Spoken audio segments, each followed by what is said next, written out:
அன்புமணி அவர்கள் வந்து பார்த்தீங்கன்னா, பலமுறை வந்து 2024 தேர்தல் எங்களது கூட்டணி வந்து பார்த்தீங்கன்னா, 2026 சட்டமன்ற தேர்தலை முன்னெடுத்து தான் வந்து எடுப்போம் என்று பலமுறை கூறினார்கள். அதேபோல் தான் தற்சமயம் ஒரு மிகப்பெரிய முடிவை எடுத்திருக்கிறார்கள்.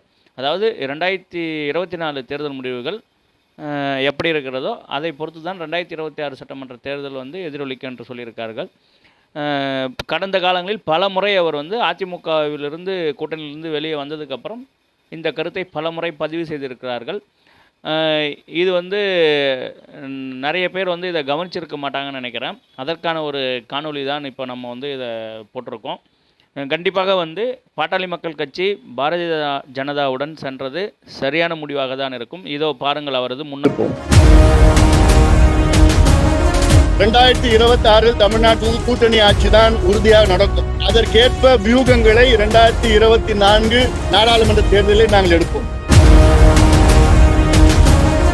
எங்களுடைய நோக்கம், எங்களுடைய இப்ப இருக்கிற முதல் கட்ட இலக்கு 2026 பாட்டாளி மக்கள் கட்சி மற்ற ஒருமித்த கருத்துள்ள கட்சிகள் எல்லாம் சேர்ந்து தமிழ்நாட்டில் கூட்டணி ஆட்சியை அமைப்பது. 2024 அதற்கேற்ப வியூகங்களை 2024 நாடாளுமன்ற தேர்தலில் அமைப்போம். 2026 பாட்டாளி கட்சி ஒரு கூட்டணி ஆட்சியை அமைக்க வேண்டும். அதற்கேற்ப வியூகங்களை 2024 நாடாளுமன்ற தேர்தலில் நாங்கள் அமைப்போம்.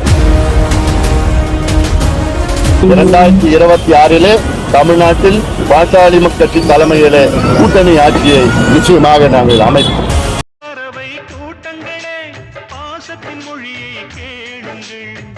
அண்ணன் என்ற சொந்தமே அன்னையானதை பாருங்கள்.